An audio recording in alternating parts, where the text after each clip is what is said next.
Ես առաջարկում եմ հետևյալ տարբերակը, որովհետև տենց ես առաջարկում եմ ընդունենք որոշումը մոնիտորինգի տակ խիստ պահենք, ներկայացնենք արդյունքների, լավարկումով բոլոր խնդիրները, որ դուք բարձրացրեցիք, կլուծենք։ Ինքը մեկը ծանր աշխատող մեխանիզմ է ինքը։ Պարոն Գրիգորյան, բայց ես ուզում եմ հասկանամ, ընկերությունը, ձեռնարկությունը լավ 100 հոգի աշխատող ունի, հիմա 18 տարեկանին ուզում է ես դե տրամաբանություն, ես ասում եմ 18 տարեկան թող մի քիչ աշխատանքային փորձ ձեռք բերի։ Թող մի քիչ աշխատանքային փորձ ձեռք բերի, իմանա աշխատանքը ինչա, նոր գնա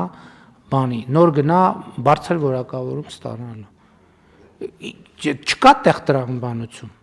Չկա տեղ տրամաբանություն։ Մեր մեխանիզմից ի սկզբանե շեղվում է։ 2 տարի թող այդ ընկերությունը աշխատի, աշխատավարձ վճարի, եկամտային հարկ վճարի, որ տեսնենք, որ այդ ռեալ իրականության հետ գործ ունենք։ Ֆեյքերի մի հատ բան կստեղծենք ու պրոբլեմ կունենանք։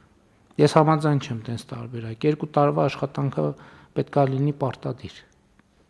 Ու որ 18 տարեկանի ցիկլից դուրս գանք։ Հարգելի գործընկերներ։ Մարդիկ այսօր առավոտ մի նամակների պատասխանել է 27 տարեկան կինը գրում ասում է ուշ չի կրթություն ստանալու համար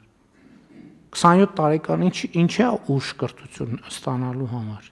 ոչ ուշ չի 40-ն էլ ուշ չի 50-ն էլ ուշ չի 60-ն էլ ուշ չի երբեք ուշ չի իսկ ով ասե որ այդ ընկերությունը պետքա 18 տարեկանին ուղարկի կարող է 40 տարեկանի է ուղարկում ինչ խնդիր կա ոչ մի խնդիր չկա Միայն այս պայմանով։ Հետո այդ ժամանակ կգնանք կվերադառնանք մոնիտորինգ կանենք, տեսնենք իրականության մեջ ինչ է խանգարում եւ այդ տրամաբանությամբ կգնանք։ Չմոռանաք հավանել տեսանյութը եւ բաժանորդագրվել Civic AM-ի YouTube-յան էջին։